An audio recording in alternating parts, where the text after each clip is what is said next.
मला एक विचारायचं आहे की हल्ली सप्लिमेंट म्हटलं ना की महाग असतात, म्हणजे मुद्दामून केलेली असतात महाग.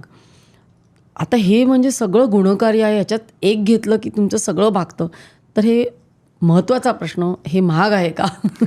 तुम्ही मी स्वतः बॉटलवरती MRP बघू शकता. ती एक बाटली जी आहे ती एका व्यक्तीला 1 महिना पुरते. 450. 450 म्हणजे दिवसाला 15 रुपये. तुम्ही टपरीवर जाऊन चहा जरी प्यायलात 2 वेळा तरी 20 रुपये होतात. एक वडापाव पण 20 रुपयाला मिळतो. तर एका वडापावपेक्षा कमी किमतीमध्ये तुम्हाला अख्ख्या दिवसाचं पोषण स्पिरुलिनामधून मिळू शकतं. तर ते सर्वसामान्यांच्या खिशाला परवडणारं आहे.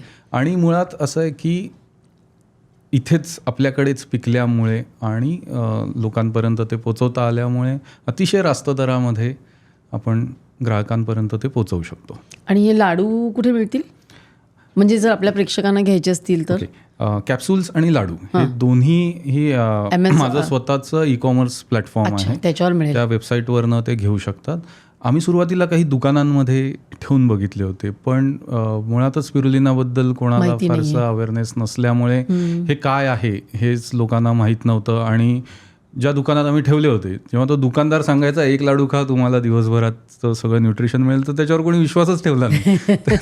तर त्यामुळे दुकानदारांनी सांगणं वेगळं, एक्झॅक्टली, आणि एखाद्या डॉक्टरनी सांगणं त्याच्यामध्ये खूप तर त्यामुळे आम्ही आता ते कम्प्लिटली डिजिटल मार्केटिंग थ्रूच तुमच्या मार्केटिंग करतो. आणि ई-कॉमर्स प्लॅटफॉर्म पण आम्ही डेव्हलप केलेला आहे की ऑल ओव्हर इंडिया तुम्हाला घरपोच त्याची ऑर्डर मिळू शकते.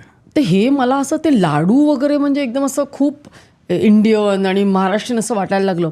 पण आता हे ना, मला असं वाटतं की हे अमेरिकन ट्रेड आणि ते सगळं सुरू झाल्यापासून ना असं वाटतं की आपल्यामध्ये गैरसमज वाढतो आहे की आपल्याला सुपरफूड्स माहितीच नाहीत, आपल्याकडे मिळतच नाहीत, ती सगळी तिकडून इम्पोर्ट होतात, असं काही आहे. म्हणजे मला असं वाटतं स्पिरुलिनामुळे हा समज लोकांचा दूर होईल.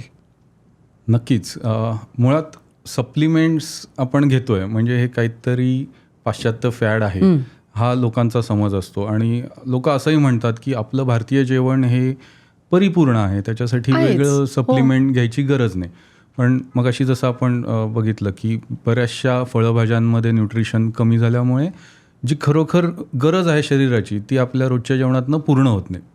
त्यामुळे मग सप्लिमेंट्स आपल्याला घ्यावी लागतात.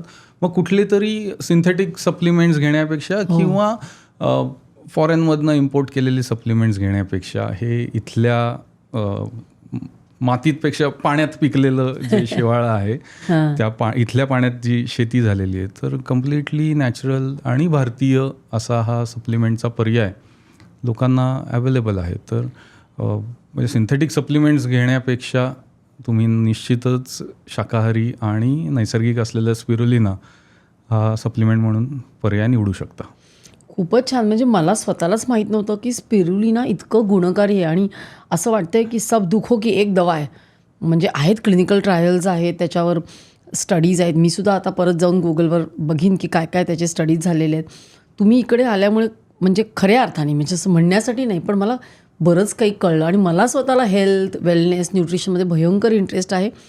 तुमच्याकडून खूप छान माहिती मिळाली. आणि मुख्य म्हणजे हे लाडू बऱ्याच जण पौष्टिक म्हटलं की ते टेस्टी नसतं, पण आता मी खाल्लेलं आहे आणि ते टेस्टी पण आहे, पौष्टिक पण आहे.